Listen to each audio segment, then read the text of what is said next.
आइए आज के वचन की जाने से पहले हम प्रार्थना करेंगे। पिता परमेश्वर प्रभु यीशु मसीह के पवित्र सामर्थ्य नाम से प्रार्थना करते हैं। पिता, आज के वचन को आशीष कर पिता परमेश्वर। प्रभु परमेश्वर, मुझे आशीष कर पिता परमेश्वर कि मैं सही रीति से प्रभु, जिसे पौलुस कहता है कि मैं विश्वास के भेद को बता सकूं पिता परमेश्वर। प्रभु परमेश्वर यीशु मसीह के नाम से प्रभु, आज आपके वचन को मैं सही रीति से प्रीच कर पाऊँ पिता परमेश्वर, ताकि सुनने वालों के जीवन में अनुग्रह और शांति आए। ऐसी हम प्रार्थना करते हैं मसीह यीशु के सामर्थ्य नाम से, आमीन। आमीन। आइए आज हम परमेश्वर के वचन में जाएंगे। यशायाह की पुस्तक 40 अध्याय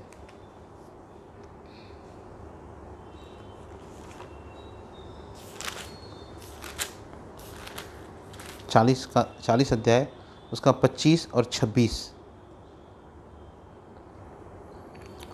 सो तुम मुझे किसके समान बताओगे कि मैं उसके तुल्य ठहरूं। उस पवित्र का यही वचन है।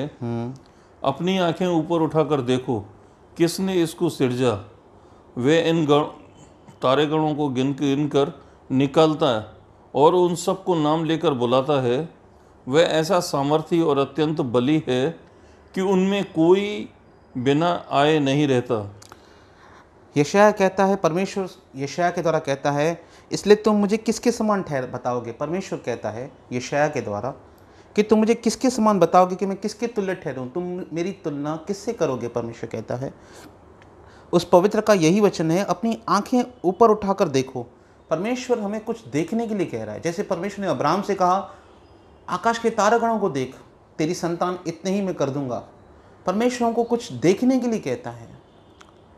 अपनी आंखें ऊपर उठाकर देखो, किसने इसको सिरजा है, किसने इस सारी सृष्टि की रचना की है। मैं एक हफ्ता पहले एक वीडियो देख रहा था। उस वीडियो में मैं देख रहा था कि ये यूनिवर्स कैसे चलता है। मैं अपनी भतीजी राइल को सिखा रहा था कि यूनिवर्स कैसे चलता है। उसको साइंस के बारे में समझाते समझाते मैं उसको वीडियो के द्वारा विजुलाइज करके दिखा रहा था यूट्यूब पे कि कैसे सृष्टि चलती है। और जब मैंने उस वीडियो को देखा तो उसमें दिखाया क्या कि जो हमारी अर्थ है, हमारी जो अर्थ है, उसके 9 प्लैनेट्स उसके लाइन में है। मार्स, जुपिटर, सैटर्न, वीनस, और ऐसे क्रमानुसार बता रहे थे। और सूर्य कैसे काम करता है मैं उसको समझा रहा था, ज्योग्राफी के बारे में, साइंस के बारे में, कि कैसे सूर्य काम करता है, कैसे दिन बनता है, कैसे साल बनते हैं। तो मैं सोच रहा था उसको कैसे समझाऊँ। मैं उसको यूट्यूब पे समझाता हूँ उस बात को। तो मैंने एक वीडियो को देखा और उसने बताया कि कैसे सूर्य कार्य करता है। और उसने बताया पृथ्वी और चंद्रमा के बीच में इतनी बड़ी गैप है कि वहाँ पे पहुँचने के लिए 160 दिन लगते हैं। और उसके अंतराल में 30 पृथ्वी आ सकती है। 30 पृथ्वी आ सकती है सूर्य, चंद्रमा और पृथ्वी के बीच में। और कैसे मार्स से, जो मंगल ग्रह है, वहाँ से यहाँ पर लाइव लोकेशन भेजने में 20 मिनट लगते हैं। मतलब मार्स से अगर कोई पिक्चर भेजे तो यहाँ पे पिक्चर भेजने में 20 मिनट लगेंगे लाइव। और अगर वहाँ से रोशनी निकलती है मार्स से और यहाँ तक पहुँचते पहुँचते पृथ्वी पर पहुँचते उसे 20 मिनट लगते हैं। और इसे कहते हैं गैलेक्सी। इस सारी सृष्टि को कहते हैं गैलेक्सी। इंग्लिश में इसको कहा जाता है गैलेक्सी, आकाशगंगा। और बता रहा था उस वीडियो के अंदर कि वो इतना वास्ट है, क्योंकि मैं भी इतना साइंस के बारे में नहीं जानता हूँ। पर जब मैं इस वीडियो को देख रहा था कि कैसे परमेश्वर ने आकाश गण बनाए हैं और उन सारी गैलेक्सीज के अंदर इतनी सारी गण हैं, इतने तारे हैं, इतने सारे मैं कह सकता हूँ इतने सारे प्लैनेट्स हैं वहाँ पर। उसमें पृथ्वी जो है एक डॉट के समान दिखाई देती है, इतने छोटे डॉट के समान। उस वीडियो में मैंने देखा यूनिवर्स कैसे चलता है। उसके वीडियो में देखा एक राई के दाने के समान पृथ्वी दिखती है। और उसने बताया जब इस मिल्की वे से, जिसे कहते हैं मिल्की वे, जैसे आकाशगंगा कहा जाता है हिंदी में, जब इस मिल्की वे से बाहर निकलते हैं तो उस मिल्की वेज में लोकल ग्रुप ऑफ गैलेक्सीज हैं। मतलब जैसी मिल्की वेज हमारे यहाँ पर है स्पेस में, वैसी लोकल ग्रुप्स ऑफ गैलेक्सीज बहुत सारी हैं। और जब उसको और एक्सपांड किया जाता है तो वहाँ पे दिखाया जाता है एक क्लस्टर के समान दिखाया जाता है कि एक क्लस्टर है जिसके अंदर बहुत सारी गैलेक्सीज आ सकती हैं, बहुत सारे मिल्की वेज उसके अंदर आ सकते हैं। और ऐसा करके एक्सपांड कर करके वो बता रहा था कि सृष्टि जो विजिबल वे से साइंस ने उसको खोजा है वो केवल विजिबल है, उसको एक्सपांड कर करके बताता है और बता रहा था कि पृथ्वी जो है उसके मध्य में आती है। हम देखते हैं कि परमेश्वर ने सृष्टि को कैसे बनाया है और परमेश्वर सवाल पूछता है, तुम मुझे किसके समान ठहरोगे? तुम आंखें ऊपर उठाकर देखो कि मैंने कैसे सृष्टि को सृजा है।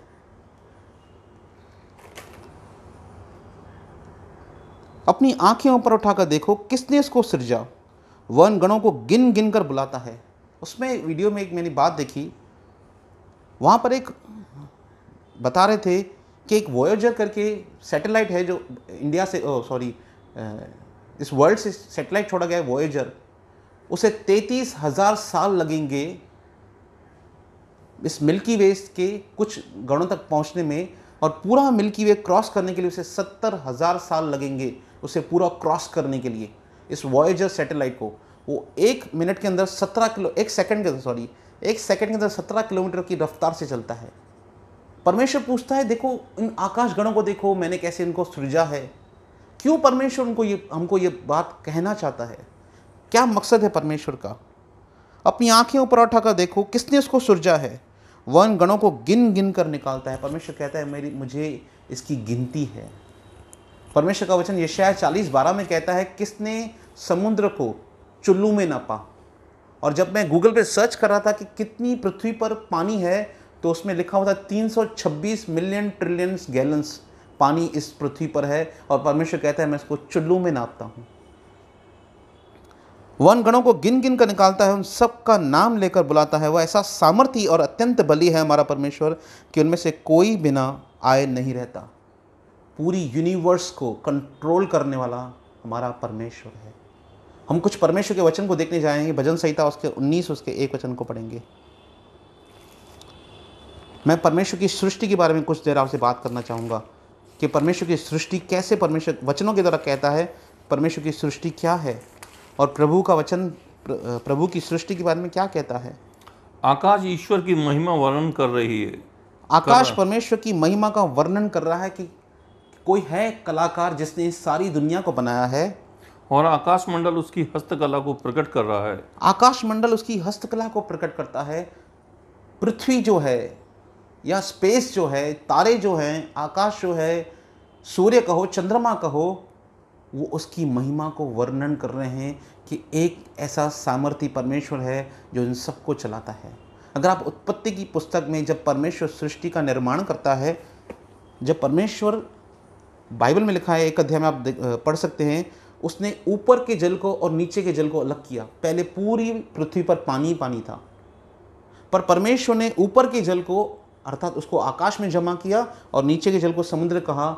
इस रीति से परमेश्वर ने सृष्टि के निर्माण किया है। आकाश मंडल परमेश्वर की महिमा का वर्णन कर रहा है और आकाश मंडल उसकी हस्तकला को प्रकट कर रहा है कि परमेश्वर ने कैसे सृष्टि का निर्माण किया है। भजन संहिता 24 अध्याय 1 और 2, ये बहुत ही महत्वपूर्ण वचन है। सृष्टि के हिसाब से बता रहा हूँ। और पृथ्वी और जो कुछ उसमें है यहोवा ही का है। पृथ्वी और जो कुछ उसमें है वह प्रभु ही का है, हमारे परमेश्वर का है। जगत और उसमें निवास करने वाले भी, जगत और उसके निवास करने वाले भी, हम भी। अब बहुत महत्वपूर्ण वचन आ रहा है, देखिए। क्योंकि उसी ने उसकी नींव समुद्रों के ऊपर दृढ़ करके रखी। क्योंकि उसने क्या किया है? उसकी नींव समुद्र के ऊपर दृढ़ करके रखी है। कैसे? लिखा है पृथ्वी भी जल से निकली और जल में स्थिर है। परमेश्वर ने पृथ्वी को कहाँ से बनाया है? पानी में से निकाला है। अगर इसकी बेस रखा जाए, अगर आप किसी भी ज्योग्राफिकल आदमी से या साइंस के आदमी से पूछो, उससे बताओ कि आपको एक बिल्डिंग बनानी है, उसका बेस जो नींव है वो पानी होगा। वो कहेगा मुझे कुछ तो मिट्टी डालनी पड़ेगी तब जाके मैं इसको बना सकता हूँ। और मैं आज पढ़ रहा था 3688 फुट नीचे समुद्र गहरा रहता है, लगभग 12,100 फीट नीचे समुद्र, इतना गहरा समुद्र रहता है परमेश्वर ने बनाया, क्योंकि उसने उसकी नींव समुद्र के ऊपर दृढ़ करके रखी है। परमेश्वर ने पृथ्वी को कहाँ पे स्टेबल किया है? समुद्र के ऊपर, पानी के ऊपर, महानंदों के ऊपर स्थिर किया है। परमेश्वर ने उसको महानदों के ऊपर स्थिर किया है। ऐसा बताते हैं ज्योग्राफिकल लोग, पृथ्वी के नीचे निरंतर तूफान उठते रहते हैं नीचे, और उन तूफानों पर परमेश्वर ने दुनिया को बनाया है, पृथ्वी को बनाया है, और नीचे निरंतर कांस्टेंट बेस पे तूफान बनते रहते हैं।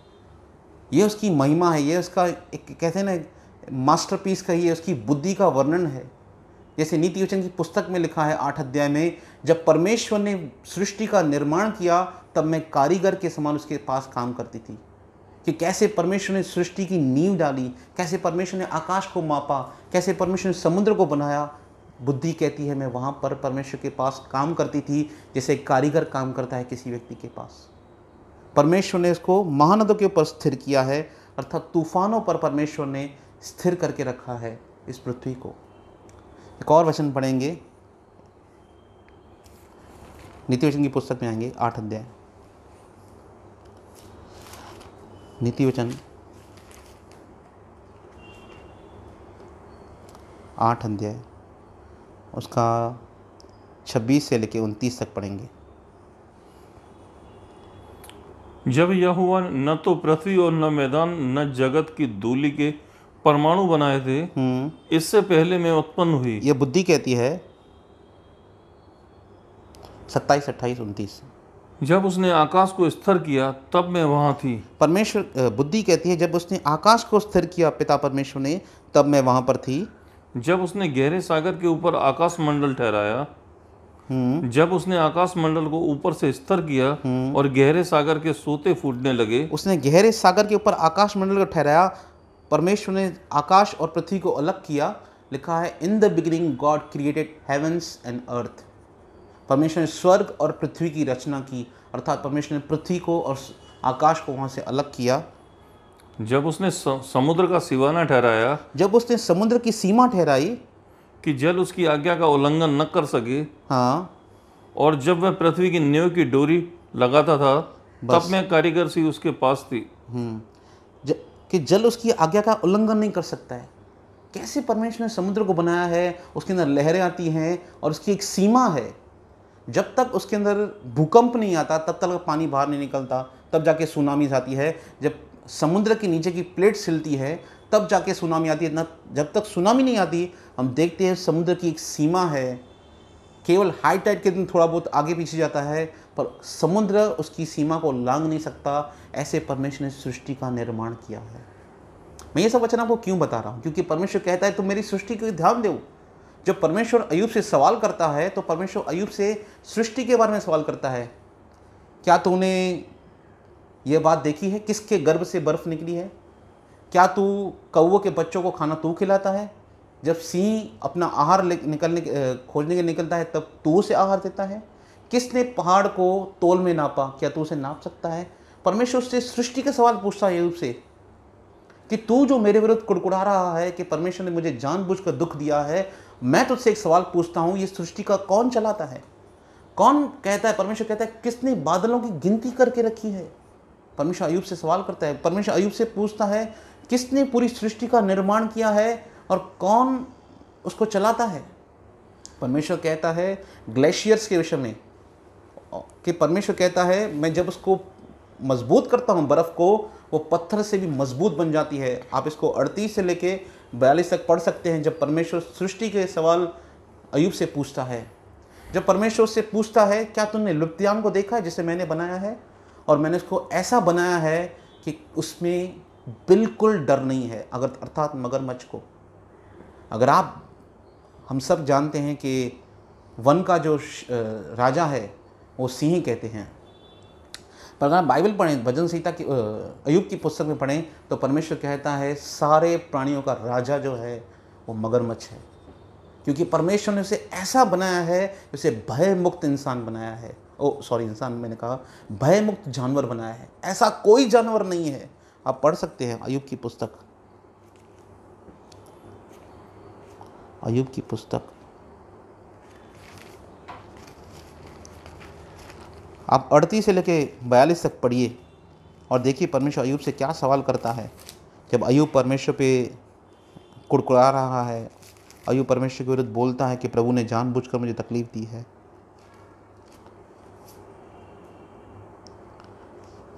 41 अध्याय 33 और 34।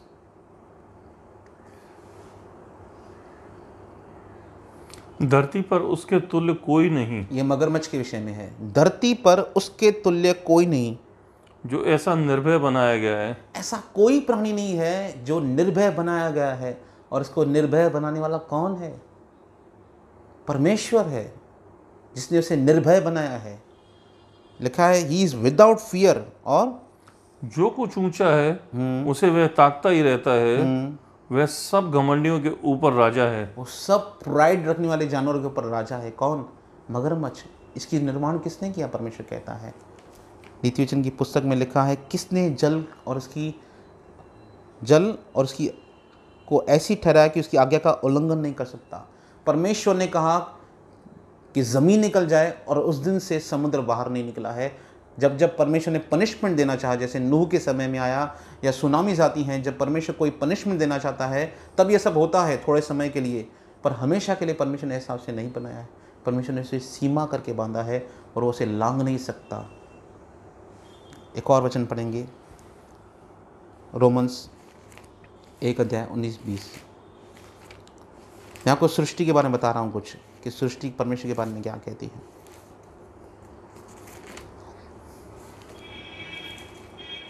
रोमन्स 1 इसलिए कि परमेश्वर के विषय का ज्ञान उनके मनों में प्रकट है, क्योंकि परमेश्वर ने उन पर प्रकट किया है। क्योंकि उसके अनदेखे गुण अर्थात उसकी सनातन सामर्थ और परमेश्वरत्व जगत की सृष्टि के समय से उसके कामों के द्वारा देखने में आते हैं, यहाँ तक कि वे निरुत्तर हैं। इसलिए कि परमेश्वर के विषय का ज्ञान उनके हृदय में प्रकट है। यह उन व्यक्ति के लिए लिखा है जो इस संसार में रहते हैं, ज्ञानी जो कहते हैं अपने आप को। इसलिए कि परमेश्वर के विषय का ज्ञान उनके हृदय में प्रकट है, क्योंकि परमेश्वर ने उन पर प्रकट किया है। उसके अनदेखे गुण, परमेश्वर के अनदेखे गुण अर्थात उसकी सनातन सामर्थ्य और परमेश्वर तो जगत की सृष्टि के समय से उसके कामों के द्वारा देखने में आते हैं, यहाँ तक कि वो निरुत्तर हैं कि इस सृष्टि को कोई चलाने वाला है। जब पौलुस इस बात को लिख रहा है तो पौलुस का संदर्भ दूसरा था, पर मैं आपको केवल परमेश्वर की सृष्टि के बारे में बता रहा हूँ कि परमेश्वर की सृष्टि कैसे है और परमेश्वर का सामर्थ्य कैसे प्रकट होती है सृष्टि के द्वारा, कि कैसे सूर्य उदय होता है। लिखा है उसकी गर्मी सब तक पहुँचती है। 26 पढ़िए, अय्यूब की पुस्तक, बहुत ही बेहतरीन वचन लिखा हुआ है। आज मैं इस वचन को ढूंढ रहा था पर ये वचन मुझे मिल नहीं रहा था, इसलिए मैंने इसे गूगल पे सर्च करके इसको निकाला, क्योंकि मुझे बिल्कुल रिमाइंड नहीं आता, क्योंकि ये बहुत ही इंपॉर्टेंट वर्ड्स था। मैं जब इसको पढ़ रहा था मेरे मन में आ रहा था, पर मुझे मिल नहीं रहा था ये वर्ड्स कहाँ पर है। 26:7। वह उत्तर दिशा को निराधार फैलाता रहता है, वह उत्तर दिशा को निराधार कराता है और बिना टेक पृथ्वी को लटकाए रखता है। कैसे? बिना टेक पृथ्वी को लटकाए रहता है। परमेश्वर, अगर आप उसको स्पेस को देखें, स्पेस क्राफ्ट से देखें, हम सब ने उसके व्यूज़ देखे हैं, पृथ्वी कैसे गोल है, और उस गोल पृथ्वी को परमेश्वर ने कैसे रखा है। कोई नीचे से उसको स्टैंड दिया है। अब ये जहाँ से रिकॉर्डिंग हो रही है, मोबाइल से रिकॉर्डिंग हो रही है, और मोबाइल का एक स्टैंड लगा हुआ है। ये स्टैंड, मोबाइल अपने आप से हवा में लटक नहीं सकता, उसे नीचे से एक स्टैंड चाहिए। एक 200-300 ग्राम के मोबाइल को पकड़ने के लिए एक स्टैंड चाहिए नीचे से कम 500 ग्राम का। पर इतनी बड़ी विशाल पृथ्वी को परमेश्वर ने ऐसे ही खड़ा करके रख दिया है, ऐसे ही। और आप देखिए इस पृथ्वी को गोल है, बराबर, और इस गोल पृथ्वी में 70% पानी है। मेरी बात को समझिएगा, क्योंकि अभी मैं महत्वपूर्ण बात कहने जा रहा हूँ प्रभु की सृष्टि के विषय में। पृथ्वी गोल है और उसका 70% पानी है। पानी कैसे है? ऐसे। पर यह पानी बाहर बहता नहीं है। सृष्टि गोल है, पूरा 70% पानी है। और अगर आप देखें तो मैं यहाँ पे ऐसा सीधा बैठा हूँ, तो अगर आप मुझे स्पेस से देखें तो आपको ऐसा लगेगा मैं ऐसा बैठा हूँ। ग्रेविटेशनल फोर्स परमेश्वर ने बनाया, ये मैं प्रभु की सृष्टि बता रहा हूँ। अगर मैं पानी ऐसा उठाता हूँ, ऐसे चुल्लू में पानी निकालता हूँ अपने, और ऐसा पूरा मुट्ठी में मेरे पानी है, मैं ऐसे ऐसे करता हूँ और उसे छोड़ देता हूँ, क्या होगा? पानी नीचे गिर जाएगा पूरा। पर परमेश्वर ने 1233 ट्रिलियन मिलियंस गैलन्स पानी को ऐसे करके रखा है और पानी बहता ही नहीं नीचे। पानी नीचे गिर नहीं रहा है, लीक नहीं हो रहा है। किसने बनाया उसे? कैसे इस गोल पृथ्वी पर हम लोग सीधे खड़े रहते हैं? कैसे इस पे ट्रेन्स चलती हैं, एरोप्लेन्स चलते हैं, और हम हम देखते तो हमको सब सीधा दिखाई देता है, पर स्पेस से देखो तो हम लोग ऐसे खड़े हैं, जैसे गोल पे से इस गोले पे हम लोग ऐसे खड़े हैं। एग्जैक्टली तो हम ऐसे ही खड़े हैं ना, कोई नॉर्थ पोल पे है, कोई साउथ पोल पे है। कैसे परमेश्वर ने इसको बनाया है? और परमेश्वर कहता है तुम इनको देखो, विचार करो कि तुम इनको समझो। और मैं इतना अत्यंत सामर्थ्य परमेश्वर हूँ, जब मैं इनको बुलाता हूँ तो ये आते हैं। इनमें से कोई भी बिना आए हुए नहीं रहता। कैसे परमेश्वर इनको संभालता है जानते हैं? कुलुस्सियों उसका 17 पढ़िए। कुलुस्सियों 1:17। कुलुस्सियंस 1:17। आप कहेंगे ब्रदर आज हमें आप ज्योग्राफिकल और साइंस की बातें बता रहे हैं। मैं इसलिए बता रहा हूँ क्योंकि ये सृष्टि के बारे में है और परमेश्वर भी कुछ समझाना चाहता है, इसलिए मैं आपको समझाना चाहता हूँ। और वही सब वस्तु में प्रथम है। 16 से पढ़िए ब्रदर, 15 से पढ़िए।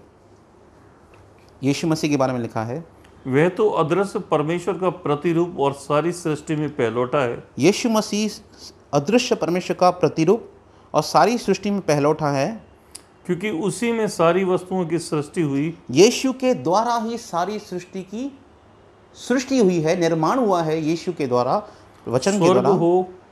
स्वर्ग हो अथवा पृथ्वी की, देखी या अनदेखी, क्या सिंहासन, क्या प्रभुताएं, क्या प्रधानताएं, क्या अधिकार, सारी वस्तुएं उसी के द्वारा और उसी के लिए सृजी गई हैं। चाहे पृथ्वी हो, चाहे स्वर्ग हो, चाहे दिखाई देती हो, चाहे नहीं दिखाई देती हो, चाहे सिंहासन हो, चाहे प्रभुता हो, सब कुछ उसी के द्वारा उत्पन्न हुआ है। सब वस्तु उसी के द्वारा और उसी के लिए सृजी गई हैं।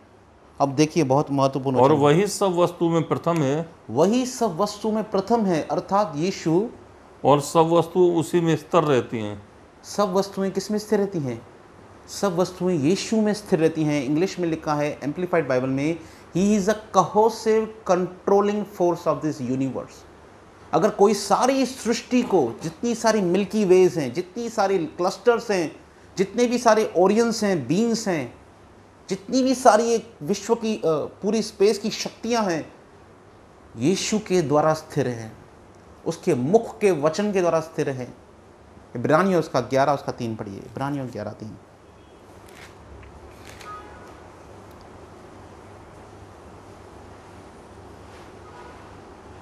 विश्वास से हम जानते हैं कि सारी सृष्टि की रचना परमेश्वर के वचन के द्वारा हुई। मतलब इंग्लिश बाइबल दीजिए। विश्वास ही से हम जानते हैं कि सारी सृष्टि की रचना परमेश्वर के वचन के द्वारा हुई है। यह नहीं कि जो देखने में आता है वह देखी हुई वस्तुओं से बना हो। बस मैं आपको एक वर्स निकाल के दिखा दूँ इंग्लिश में। Hebrews 11:3।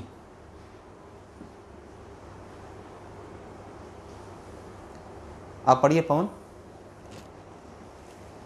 By faith, that is with an inherent trust and enduring confidence in the power, wisdom, and goodness of God, we understand that the world, universe, ages were framed and created, put in order and equipped for their intended purpose by the word of God.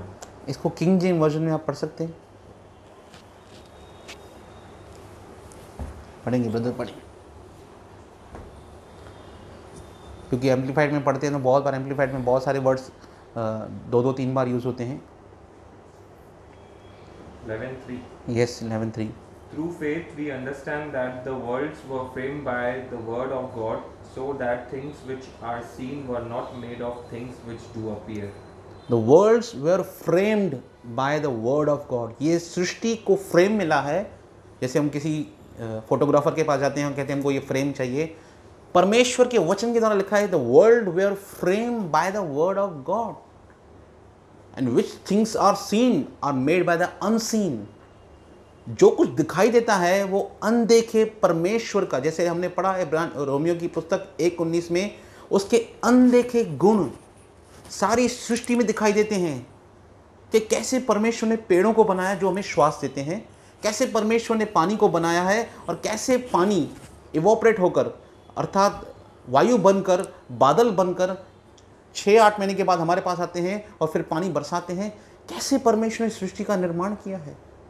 मैं आपसे एक सवाल पूछता हूँ, कोई कह सकता है कि बिना पानी के आज की तारीख में खेती हो सकती है?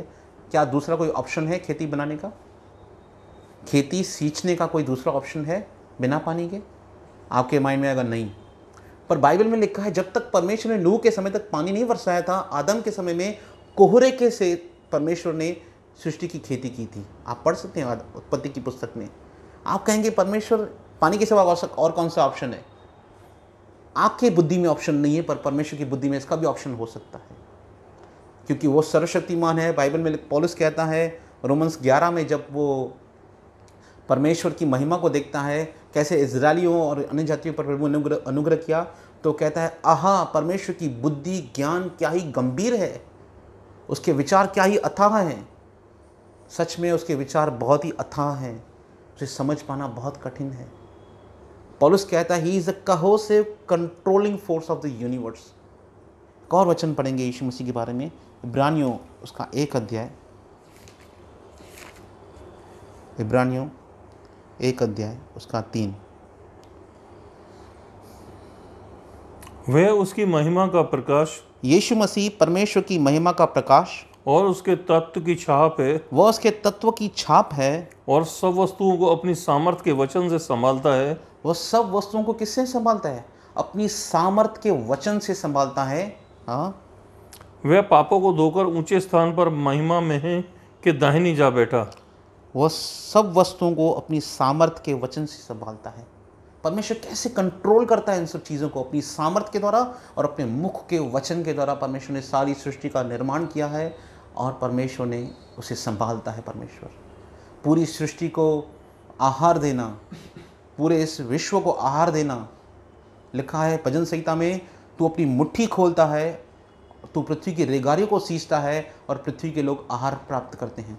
जब परमेश्वर अपना मुट्ठी खोलता है तब सारी पृथ्वी के लोग आहार प्राप्त करते हैं। अगर अपनी परमेश्वर मुट्ठी बंद करके रखे तो कोई प्राणी आहार प्राप्त नहीं करेगा। ये सब परमेश्वर ने बनाया है। और वो परमेश्वर क्या कहता है यशायाह की पुस्तक में, यशायाह 40:27 में, 27 से लेकर 31 तक पढ़ेंगे अभी हम। परमेश्वर कहता है तुम देखो इन सब वस्तुओं को जिन्हें मैं कंट्रोल करता हूँ, कैसे मैं विश्व को चलाता हूँ, कैसे मैं स्पेस को सेटल करता हूँ, कैसे मैं सारे गणों को बुलाता हूँ, कैसे मैंने मिल्की वेज बनाए हैं, कैसे मैंने सारे क्लस्टर्स बनाए हैं, कि इंसान अपनी पूरी दुनिया में जो कुछ परमेश्वर ने बनाया है कभी समझ नहीं पाएगा कि उसने कैसे और क्यों बनाया है, कैसे बनाया उसने। इतिहास वैज्ञानिक इस बात पे शोध कर रहे हैं कि एक बिग बैंग थियरी हुई है, कि एक बहुत बड़ी आवाज़ हुई और सब कुछ निर्माण हुआ। वो बिग बैंग थियरी को खोज रहे हैं, पर बाइबल उसके बारे में बताती है कि वो ईश्वर का वचन था जिसने कहा और वो बन गया।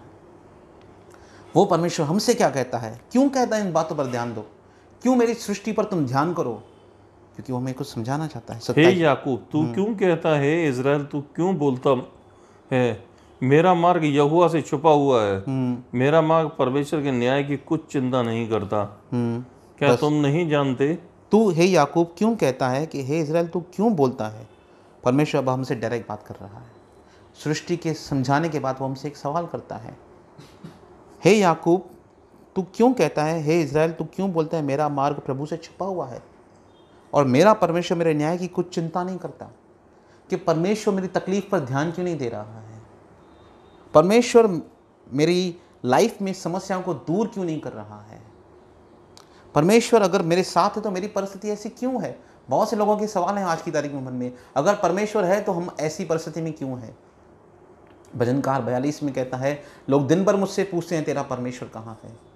जब प्रभु यीशु मसीह क्रूस पे चढ़ाए हुए थे तो फरीसी उससे पूछते हैं, अगर तू परमेश्वर का पुत्र है तो अभी नीचे उतरा तो हम तेरा विश्वास करेंगे। और इसे एक सवाल करते हैं, ये परमेश्वर का पुत्र है, यदि ये परमेश्वर का पुत्र है तो परमेश्वर उसको अभी नीचे उतारे। पर परमेश्वर ने उस समय उसे जवाब नहीं दिया। बहुत बार परमेश्वर चुप रहता है, अपने समय पर जवाब कर देता है, और जब परमेश्वर का समय आता है वो एकदम सिद्ध समय है। बहुत बार परमेश्वर हमें जवाब नहीं देता, चुप करके बैठता है। जब परमेश्वर देख रहा था अय्यूब के विषय में, अय्यूब और उसके 3 दोस्त आपस में कैसे बातें कर रहे हैं और अय्यूब को वो चुप नहीं करा सके। जब एलीहू बात करता है, वो एलीहू को भी अय्यूब उसको जवाब देता है और वो चुप करके बैठता है। और जब परमेश्वर से बात करता है तब वो जाके इस बात को समझता है। तू क्यों कहता है हे इज़राइल कि मेरा मार्ग प्रभु से छुपा हुआ है, कि मेरा परमेश्वर मेरे न्याय की कुछ चिंता नहीं करता। मैं इतनी तकलीफ़ देख रहा हूँ, परमेश्वर क्यों नहीं मेरी लाइफ में काम कर रहा, क्यों मैं इतनी समस्याओं का सामना करता हूँ। भजनकार 73 में कहता है कि मैंने क्यों अपने दिल को व्यर्थ में शुद्ध किया, क्योंकि मैं देखता हूँ कि जो लोग दुष्ट हैं वे सदा आराम से रहते हैं, और मैं क्यों परमेश्वर का दास होने के बाद तकलीफ़ों को देख रहा हूँ। भजन संहिता 73।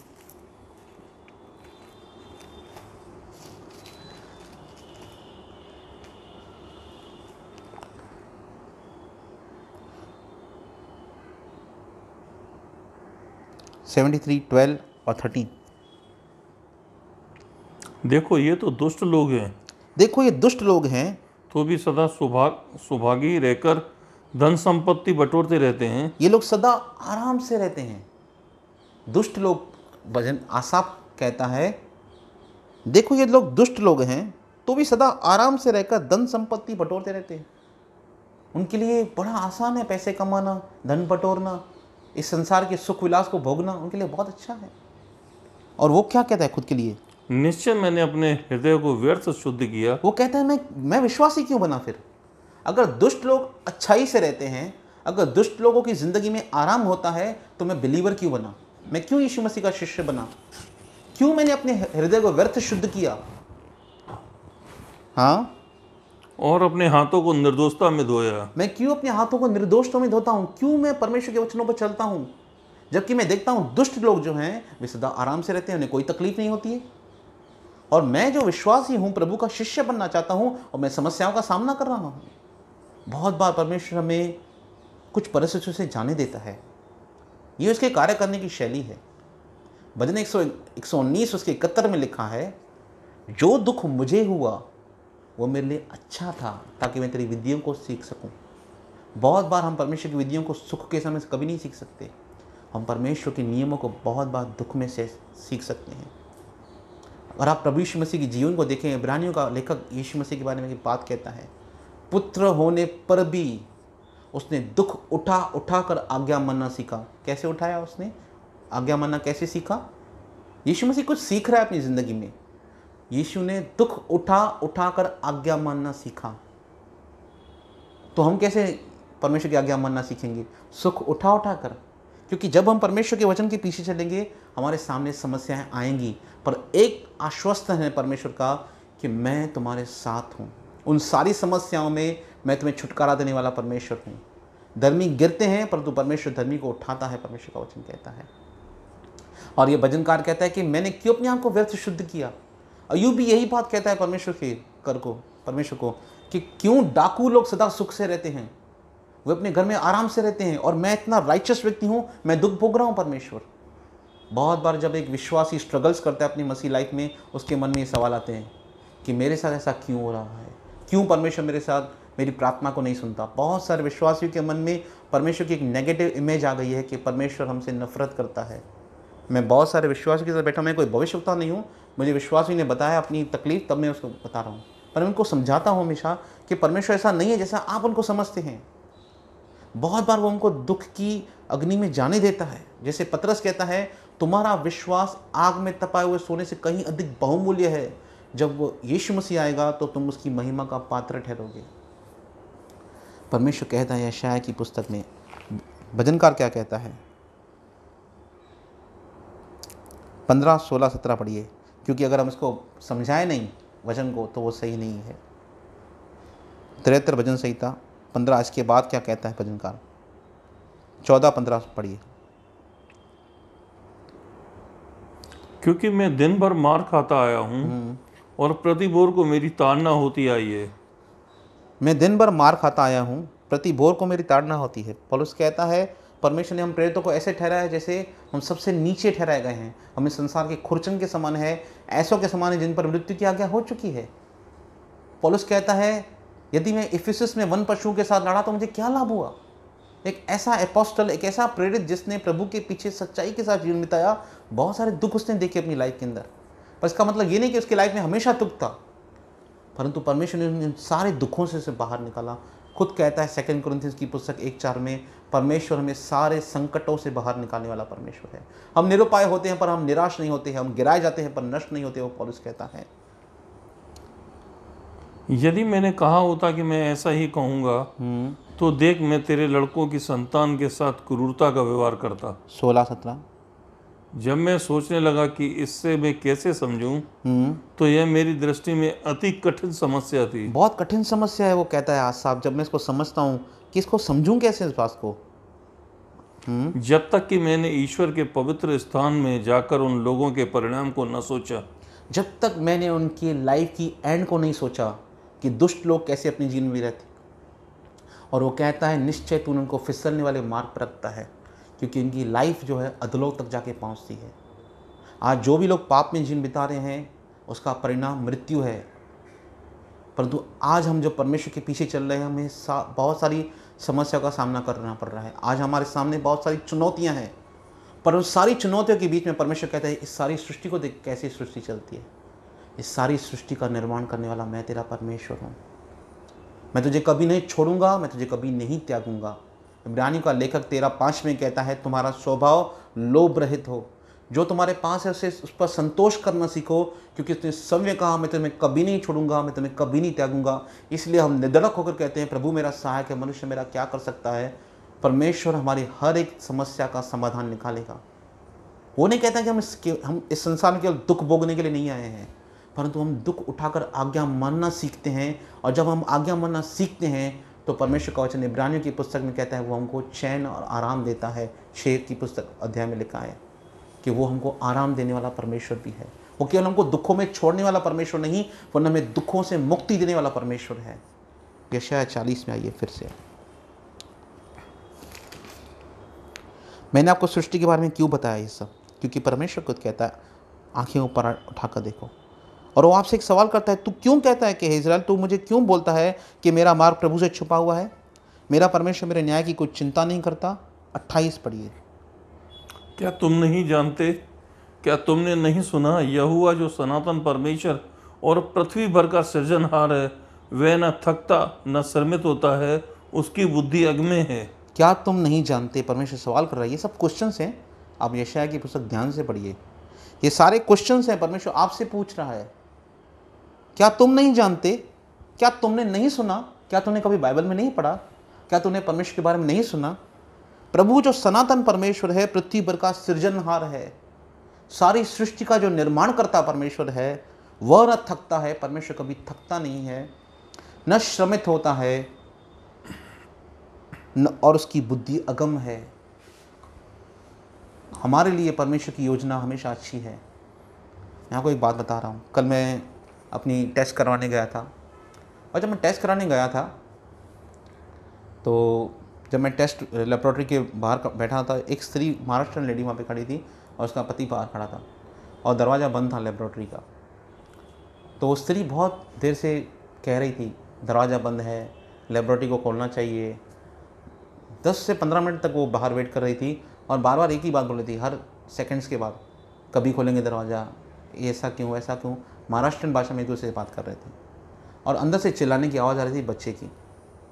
मैं सोच रहा था किसी की टेस्ट हो रही होगी, मुझे लगा किसी की ECG हो रही है इसलिए दरवाज़ा बंद करके रखा है, और मैं बाहर अपनी टेस्ट के लिए इंतज़ार कर रहा था। तो मैं स्त्री के बाद सोच रहा था यार ये स्त्री इतनी असंतुष्ट क्यों है, उसे वेट करना चाहिए ना, जैसे हम लोग वेट कर रहे हैं उसको भी वेट करना चाहिए। और जैसे ही उसने दरवाज़ा खोला, लैब के टेक्नीशियन ने जैसे ही दरवाज़ा खोला, 1 साल का बच्चा बाहर निकला और स्त्री ने उसे अपने गले में ले लिया। मैंने बाद में सोचा यह स्त्री असंतुष्ट नहीं हो रही थी, इसका बच्चा अंदर रो रहा था, ये अपने बच्चे को मिलने के लिए तड़प रही थी कि मेरे बच्चे को कोई तकलीफ़ है ताकि इसमें उसे उठाऊं, और वैसे बच्चा उसकी गोद में आके शांत हो गया। मैं सोच रहा था यार मैं कितना गलत सोच रहा था इस स्त्री के बारे में। मैं सोचा ये स्त्री असंतुष्ट है, वेट नहीं करती, इसके अंदर पेशेंस नहीं है, हम लोग वेट कर रहे हैं, इसको भी वेट करना चाहिए। पर मुझे ये नहीं पता था जो अंदर टेस्ट हो रही है बच्चे की, एक 8-9 महीने बच्चे की जिसका ब्लड सैंपल्स निकाला जा रहा है, वो बच्चा अंदर रो रहा है, वो उस स्त्री का ही है। और कैसे उस स्त्री ने उसको अपने गले से लगा लिया। परमेश्वर का वचन कहता है कि मेरे पास तुम्हारे लिए बहुत सारी योजनाएं हैं। परमेश्वर यशायाह की पुस्तक में कहता है क्या यह हो सकता है कि एक माता अपने जन्माए हुए बच्चे को भूल जाए हाँ ये हो सकता है, परंतु मैं तुम्हें कभी नहीं भूलूंगा, मैं तुम्हें कभी नहीं बिसराऊंगा। परमेश्वर के लिए आज भी कोई बात कठिन नहीं है। एक दिन मेरे पास लाइफ की एक टेस्टिमनी है, जब मेरे बैंक का मैटर था तब मैं एक बहुत बड़े प्रभावशाली व्यक्ति के पास गया उल्लासनगर के, जिसकी इस बैंक में बहुत चलती है। वो चाहे तो 5 मिनट काम कर दे मेरा। मैं उस व्यक्ति के पास गया अपनी फ़ाइल लेकर। मैंने कहा सर ये ऐसी बात है। उसने कहा तूने बहुत लेट कर दी, तेरे को पहले आना चाहिए था मेरे पास। आप जाओ यहाँ से फ़ाइल रख के जाओ, मैं देखूँगा। मैंने बहुत सारे व्यक्तियों के पास गया, रिक्वेस्ट करके उनको फ़ोन करवाई बैंक वालों को, पर कुछ होता नहीं था। जब उस सीए ने मुझे ये बात बताई, वो बहुत ही प्रभावशाली सीए उल्लासनगर का, जब उसने मुझसे कहा बहुत लेट हो गई आप मेरे पास आते आते, और मैं अपने ख्यालों में था, तो मैंने अपने मन में कहा परमेश्वर क्या लेट हो गया है? जानते हैं परमेश्वर ने मुझसे क्या कहा मेरे हार्ट के अंदर? It's never too late for me. मेरे लिए कभी देर नहीं होती है, परमेश्वर के लिए कभी देर नहीं होती है। आपको लगता है देरी हो रही है, पर परमेश्वर की दृष्टि में कभी देर नहीं होती। परमेश्वर का समय एकदम सही समय है, और परमेश्वर ने वो समय मेरे जीवन में लाया जब फरवरी 2016 में मैं बैंक से छुटकारा पाया। मैं 2003 में यीशु मसीह के पास आया था, और 2016 मुझे लगा पहुँचते पहुँचते उस बैंक से छुटकारा पाना। 13 साल का अंतराल था मेरी लाइफ में, जिसमें मेरी बहुत सारी स्ट्रगल हुई। बहुत से नए विश्वासी मुझसे पूछते हैं तव्हांखे फ़ाइदो कॾहिं पियो? मैंने बताओ मुझे 13 साल लगे। बोलेंगे 13 साल लगा तव्हां कम थियण में? क्योंकि मैं जब प्रभु के पास आया तो सच बताऊँ मुझे कुछ भी उद्धार का ज्ञान नहीं था। पापों की क्षमा क्या होती है, यीशु मसीह कौन है, मुझे कुछ नहीं मालूम। मुझे एक ही बात मालूम थी, मेरे पास समस्या है, मुझे समस्या से छुटकारा पाना है। और जब मैं प्रभु के पास आया, प्रभु ने मुझे विश्वास दिया, और उस तकलीफ़ से निकलने में मुझे 13 साल लगे। और इन 13 सालों में मुझे बहुत सारी परीक्षाओं का सामना करना पड़ा, परंतु प्रभु हर परीक्षा में मेरे साथ था और मुझे इससे छुटकारा दिया। परमेश्वर का वचन कहता है कि उसकी बुद्धि अगम है। 29, वह थके हुए को बल देता, वह थके हुए को बहुत बल देता है, और शक्तिहीन को बहुत सामर्थ देता है। जो शक्तिहीन हो चुके हैं उनको वो परमेश्वर बहुत सामर्थ देता है। आपको लगता है आप शक्तिहीन हैं, आपको लग चुका है आप थक चुके हैं मसीह जी में चलते चलते, परमेश्वर कहता है मैं शक्तिहीन को सामर्थ देने वाला परमेश्वर हूँ। इब्रानियों की पुस्तक 11 उसका 34 पढ़िए। विश्वास के लोगों के विषय में एक वचन कहा गया है, बड़ी ध्यान से सुनना। 11:34, वो थके हुए को बहुत बल देता है। परमेश्वर आपको बहुत सामर्थ देगा, ऐसी सामर्थ देगा कि आप हर परिस्थिति का सामना कर सकते हैं। आग की ज्वाला को ठंडा किया, उन्होंने आग की ज्वाला को ठंडा किया विश्वास से। तलवार की धार से बच निकले, तलवार की धार से बचने के लिए निर्बलता में बलवंत हुए। क्या? निर्बलता में बलवंत हुए। एक ट्रांसलेशन लिखा है निर्बलता में उनको बलवान किया गया। ऐसे बहुत सारे विश्वासी थे जो पास्ट में जो निर्बल थे, जिनमें पौलुस एक है। वो परिस्थिति को नहीं फेस कर पाए थे, उनकी इतनी शक्ति नहीं थी कि वो उन परिस्थितियों का सामना कर सके। दाऊद के अंदर इतनी शक्ति नहीं थी कि गोलायत का सामना कर सके। शिमशोन के अंदर इतनी ताकत नहीं थी कि 1000 पलिश्तियों का सामना कर सके, परंतु उनकी निर्बलता में उनको सामर्थ दी गई। पतरस के अंदर इतनी सामर्थ नहीं थी कि वो यहूदियों के सामने खड़ा होकर यीशु मसीह का अंगीकार कर सके, पर उसने यीशु मसीह का अंगीकार किया सबके सामने। निर्बलता में उनको बलवान बनाया गया। किसने उनको बल दिया? भजनकार कहता है परमेश्वर मेरा बल मेरे भजन का विषय है, 118 में कहता है। यशायाह कहता है 12 की पुस्तक में परमेश्वर मेरा बल है, परमेश्वर मेरे भजन का विषय हुआ है। और पौलुस कहता है 4:13 फिलिपियों की पुस्तक में I can do all the things through the Christ who strengthens me. मैं अपने द्वारा कुछ नहीं कर सकता, पर मैं मसीह के द्वारा सब कुछ कर सकता हूँ। आज परिस्थितियाँ ऐसी हैं, शैतान हमारे मन को ऐसा कर रहा है कि जैसे सब कुछ खत्म हो गया है, परंतु अपने विश्वास को प्रभु में स्थिर कीजिए, अपने विश्वास को परमेश्वर पर लगाइए, अपनी आंखें यीशु पर लगाइए। जैसे इब्रानियों का लेखक कहता है आओ हर एक रोकने वाली वस्तु को, हर एक उलझाने वाले पाप को दूर करते हुए अपनी आंखें यीशु पर लगाएं, हमारे विश्वास की कर्ता और सिद्ध करने वाले परमेश्वर की ओर। हर एक उलझाने वाले पाप से फाइट करके, हर एक उस रोकने वाली वस्तु को अंधकार की शक्तियों से फाइट करते हुए परमेश्वर की ओर आंखें रखें। लिखा है कि तुम्हारा पाप से मुठभेड़ ऐसा नहीं हुआ कि तुम्हारा लहू बहा हो। यीशु ने पापियों का इतना विरोध सह लिया है कि तुम निराश होकर निरुत्साहित न हो जाओ, कहीं हम डिस्करेज न हो जाएं। यीशु हमारे लिए एक आदर्श है कि उसने पाप से इतनी फाइट की है कि उसका खून भी बहा था पाप से फाइट करते करते। वह थके हुए को बहुत बल देता है, शक्तिहीन को संपूर्ण सामर्थ्य देने वाला परमेश्वर है। और 30 परमेश्वर का वचन क्या कहता है? तरुण तो थकते और श्रमित होते हैं, वो जवान ठोकर खाकर गिरते हैं। तरुण तो थकते हैं और श्रमित हो जाते हैं, जवान ठोकर खाकर गिरते हैं, परंतु जो यहोवा की बाट जोते हैं वे नया बल प्राप्त करते जो जाएंगे। जवान हैं वे गिर सकते हैं। जैसे वचन में लिखा है 34 भजन संहिता में, जवान सिंहों को गति हो सकती है, प्रभु के खोजियों को किसी बली वस्तु की कमी नहीं होगी। परमेश्वर का वचन कहता है जवान सिंह भूखे रह जाते हैं। यह असंभव है कि एक जवान सिंह भूखा रह जाए। परमेश्वर का वचन कहता है वो भूखा रह सकता है, पर प्रभु के खोजियों को किसी बली वस्तु की घटी नहीं होगी। वो थके हुए को बल देता है। तरुण थक जाते हैं, श्रमित हो जाते हैं। मूसा जब परमेश्वर से मिलता है, जानते हैं, तब वो 80 साल का हो चुका था। जब वो 40 साल का था तब उसके मन में आया कि वो इजरायलियों के पास जाए और उनसे कहे कि परमेश्वर ने मुझे तुम्हारा अगुआ करके बनाया है। पर उसने एक मिस्री को मारा और वहाँ से वो भाग गया फिरौन के डर से। और 40 साल बाद परमेश्वर से मिलता है और वो कहता है कि परमेश्वर, मैं बोलने का बद्दा हूँ, मैं बात करना भी नहीं जानता। एक 80 साल के बुज़ुर्ग को, एक 80 साल के बुढ़े व्यक्ति को परमेश्वर ने इतनी सामर्थ्य दी। जब वो मरा 120 साल की उम्र में, 34 अध्याय व्यवस्था वर्णन की पुस्तक में लिखा है, उसका न तो बल घटा था न उसका पौरुष घटा था, उसकी न आंखें नरम हुई थी। परमेश्वर ने मूसा को इतनी सामर्थ्य दी थी। वो तरुण ठोकर खाकर गिर जाते हैं, श्रमित हो जाते हैं, जवान ठोकर खाकर गिरते हैं। 31, परंतु जो यहोवा की बाट जोते हैं, जो परमेश्वर का इंतज़ार करते हैं। इसीलिए लिखा है तुम्हें धीरज रखना अवश्य है। आप परमेश्वर का इंतज़ार कीजिए, परमेश्वर अपने समय पर ज़रूर काम करेगा। वचन में कहता है परमेश्वर यहोशू से, मैं तुझे कभी धोखा नहीं दूंगा। जो बातें परमेश्वर ने आपसे कही हैं वो अपने समय पर ज़रूर पूरी होंगी। एलिशबा कहती है धन्य है जिसने ये विश्वास किया कि जो बातें उसको प्रभु की ओर से कही गई वो अपने समय पर ज़रूर पूरी होंगी। जो प्रभु की बात जोते हैं, जो प्रभु का इंतज़ार करते हैं, वे नया बल प्राप्त करते जाएंगे। वे नया बल प्राप्त करते जाएंगे। उनको परमेश्वर नई सामर्थ्य से भरेगा। वे उकाबों की नहीं उड़ेंगे, वे ईगल के समान उड़ेंगे। वे दौड़ेंगे और वे दौड़ेंगे। श्रमित न होंगे, चलेंगे और थकित न होंगे। वे दौड़ेंगे और श्रमित न होंगे, और श्रमित न होंगे, चलेंगे और थकित न होंगे, क्योंकि प्रभु परमेश्वर उनको नया बल, नई सामर्थ, नई शक्ति प्रदान करेगा। वे वापस गिरेंगे नहीं। 32:11 व्यवस्था वर्ण लास्ट वचन पढ़ेंगे।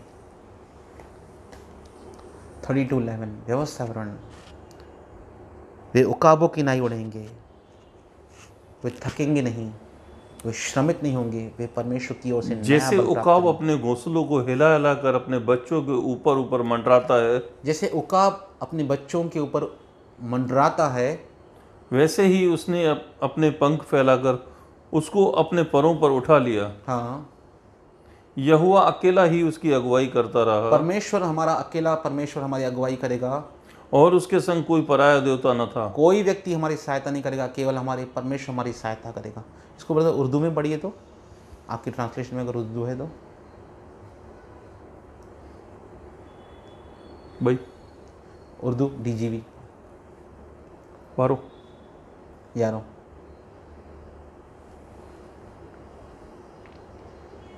परमेश्वर हमारी अगुवाई करेगा, वो हमको नहीं छोड़ेगा। जब उकाब अपने बच्चों को उड़ना सिखाता है, जब उकाब अपने बच्चों को उड़ना सिखाता है, तो वह उन्हें घोंसले से निकालकर उनके साथ उड़ता है, उनको घोंसले से निकालता है, उनके साथ उड़ता है।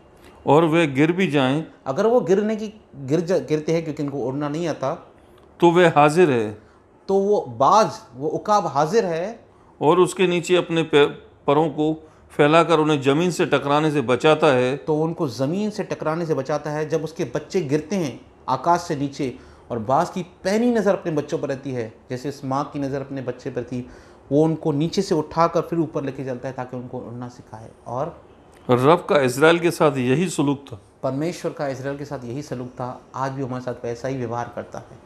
परमेश्वर कहता है मैं तुम्हें एक नया बल दूंगा, नई शक्ति दूंगा। तू क्यों कहता है कि मेरा मार्ग प्रभु से छुपा हुआ है? तू क्यों कहता है कि प्रभु ये कर सकता है? परमेश्वर पूछता है मुझ परमेश्वर के लिए क्या बात कठिन है? मैंने आपको सृष्टि के इतने उदाहरण जानते हैं क्यों दिए? मैं इतने सारे वचन आपको निकाल के क्यों बताया? मेरा कारण क्या था? कि मैं आपको इस बात को समझा पाऊँ कि इस सारी सृष्टि को चलाने वाला, इस सारी विश्व को, पूरी स्पेस को संभालने वाला परमेश्वर है। और अगर वो परमेश्वर सारी कायनात को चलाता है तो क्या वो मेरी समस्या का समाधान नहीं कर सकता?